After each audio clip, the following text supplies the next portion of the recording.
Hi, this is Chatterboxing. I'm Sean, and I'm going to talk today about Deontay Wilder. I've seen quite a lot of stuff about Wilder recently here on YouTube, on the internet in general. He's quite a divisive character at the moment, Wilder. And I've seen there's been a lot of videos made about him. There's a lot of people talking about him on like Facebook groups. He seems to be getting a bit of a push. Quite a lot of people getting behind him, at least online, which is good. Fine, don't have a problem with that at all. I think I like to see that. I think he's a good bloke. He deserves it, and I think it will make him take on better challenges than he's done so far. What I do have a problem with, though, and what I want to talk about in this video, is that it seems to me that by doing that, a lot of people have decided to start having a go at the likes of Joseph Parker, Anthony Joshua. For example, like Joseph Parker, let's start with him. He's just won. He just won his title in the fight before last, okay, against Andy Ruiz. Now he's fighting his mandatory challenger. Now Deontay Wilder came out recently and said he wants to unify with Joseph Parker. Fine, no problem with that. But what I also don't have a problem with is Joseph Parker potentially having like a voluntary defence where he's going to make a load of money before he immediately does a unification with Deontay Wilder. Now, he's young. He's had about, I think this was his 22nd fight. And that should have been his mandatory challenger. And then, quite possibly after that, he would have then fought, let's say, Tony Bellew, for example, in England, for a lot of money as a voluntary defence. And a lot of people are now saying, oh, Joseph Parker, he's taking a piss because Wilder wants to unify. He's ducking, he's shitting himself, he's this, he's that. Now, Deontay Wilder, he's had like nearly double as many fights as Joseph Parker. Now, if you want to say, oh, we don't care about what he did before he became champion, okay, if that's what you look at it. Let's look at it after he became champion. He's had 5 voluntary defences. Now, I understand the situation with Povetkin. In the end, that wasn't his fault, and that was unfortunate for him. But at first, he wasn't in that much of a hurry to fight his mandatory, presumably because it was a bit of a ball ache going over to Russia. Whatever the case might be, he's fought 5 voluntary defences. Okay, now, hands up all the people who wanted to see him fight Spilka or Molina, Duhapar, Areola, Warzak, Washington. These people, they're not people that we would have chosen for him to fight, are they? So he's done that, okay. Now I know, like in interviews, that he sort of said, he wanted to fight this, he wanted to fight. I don't really care what people say in interviews. I care about what people do. I look at the actions. So looking at the people that he chose to fight for voluntary defences, that tells me all I need to know about the faith that his team had in him. Firstly, at that time, very little, really. Again, that's why they didn't want him in a competitive fight. But it also shows me they did have quite sort of high hopes for him in the future, because they wanted to keep him undefeated, presumably because they see him as having some potential. He's American, he's quite charismatic. There isn't really an obvious person in America to kind of take on that position, so he's presumably being groomed for that. So that's why his career, that's what it looks like to me, but looking at the evidence, that's why his career went the way it did. Okay, so he's had 5 voluntary defences. Now, yeah, a few people have criticised, of course people criticised it, but is Joseph Parker not allowed to have 1 voluntary defence where he's going to make a load of money? Having had like 20, that'll be his 23rd fight. 23rd fight, he's younger, doesn't have that much experience, he'd be a big underdog against Wilder. I'd definitely pick Wilder to beat him.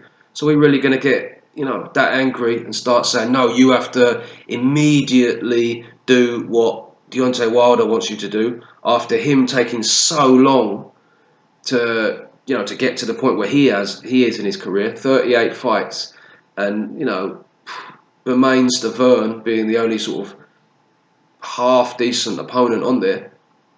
So Now, suddenly, he decides that he wants to step it up and unify and fight all these big names. Now, everybody else has to just accommodate him at the drop of a hat. Is that fair? Is it fair that we then criticise Joseph Parker for that, for not wanting to sort of dance to Wilder's tune? Potentially, we don't even know. But that's what I've seen, and that's, to me, unfair on Joseph Parker. And this idea now that basically everybody is sort of ducking Wilder because they're not immediately just going to do what he wants to do when he wants to do it is just a load of bollocks, in my humble opinion. And I think it's motivated mainly by trying to kind of compensate for all the criticism that Wilder has received over a long time. Take the case of Anthony Joshua. Anthony Joshua, he started boxing late as well.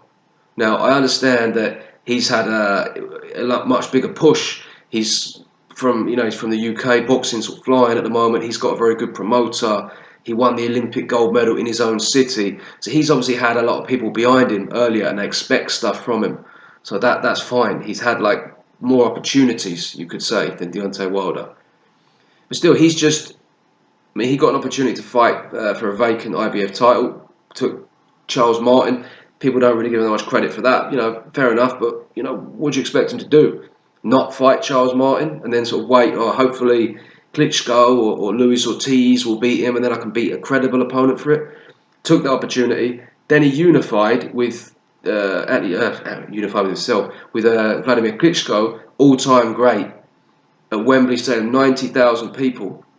He literally just won that, and now people are talking about, he's sort of ducking Wilder, he's scared of what he needs to basically he doesn't need to do anything. He's first of all, he's got two mandatories he needs to fight. I don't know when they're going to be done, but he's got them on the table. He's also got Tyson Fury on the table. He's got a possible Vladimir Klitschko rematch. He's the man in that division right now in terms of the money, in terms of the bright lights. He's got two titles. He's the one with all these mandatory challenges to fight. As I say, people want to fight big money fights. He's the person. His fights are going to be big events from now on as well. You're not talking let's have a few of them here and there and just get any old nobody in and just sort of fight him quickly, move on to the next one. You're talking big events, need a lot of planning, a lot of promotion. Do you know what I mean? He doesn't exactly know straight away what we're doing this minute.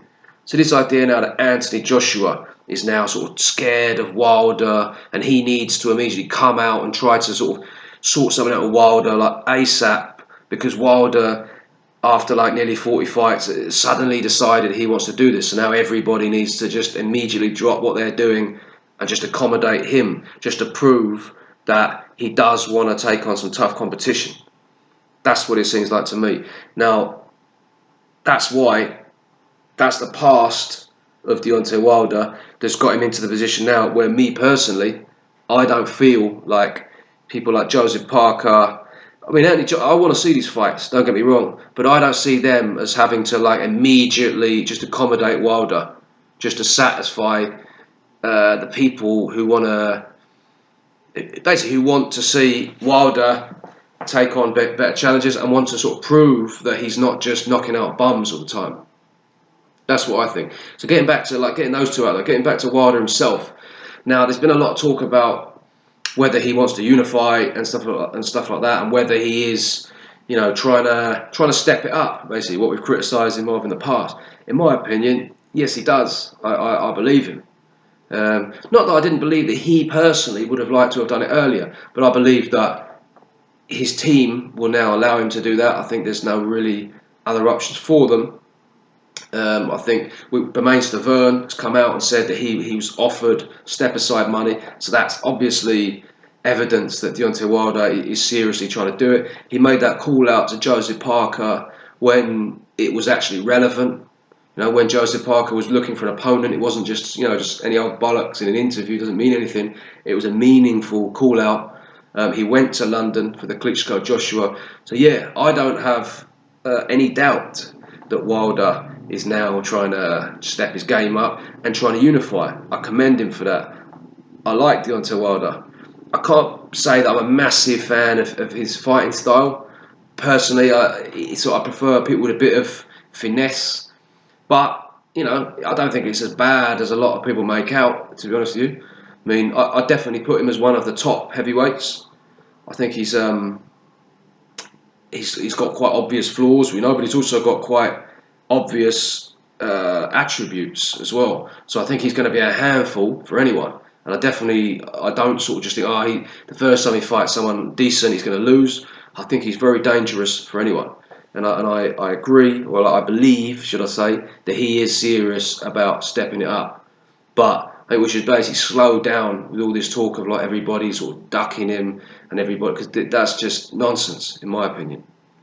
I think people are entitled to basically that everyone's on their own path. Not all roads lead to Deontay Wilder, and the main reason for that is because he hasn't put in the work basically to do that, and he hasn't done what some of his fans are now demanding that other people do. So you should expect to be held to the same standards as other people. That's what I'm saying. So yeah, in terms of the past for Deontay Wilder, we all know it was slow, it was underwhelming, and he's received a lot of criticism for it. At present, I think he's on the right track. I think he's showing good intent.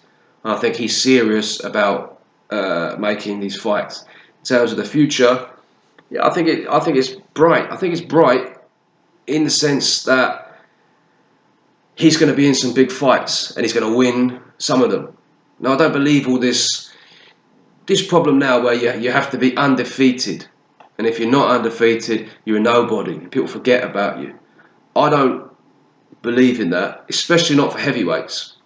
Now, for me, obviously, I'm a fan of Fury and Joshua, the two I'm supporting the most. I think Tyson Fury is the best, in my opinion. People will obviously got their own opinions, but I do think if they're all fighting each other, all these top heavyweights, I think they're all going to lose here and there. Even like Muhammad Ali, Joe Frazier, George Foreman, they all lost.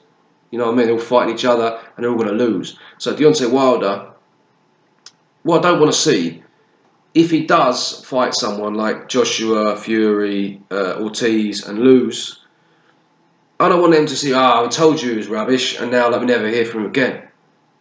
Do you know what I mean? I think just because he loses to one of them doesn't mean he can't then go and beat like another one of them and come back. Do you know what I mean? So that's another thing that I would like to see, less of this obsession with people being undefeated. I don't really care. I'm a big fan of Tyson Fury, been a big supporter of him all his career. Same with Anthony Joshua. Now, if either of them lose, don't worry about it, mate. Crack on, have another one, see if you can win. See if you can win the next one and carry on with it. That's what I think. So I just basically want to say that really about Deontay Wilder. All this stuff about whether he's serious about unifying. Yes, he is. All this stuff about everybody ducking him and like now they suddenly need to just dance to his tune the minute he says it. No, they don't, in my opinion. But that's what I've got to say about it. Let me know what you lot think. Thank you very much for watching.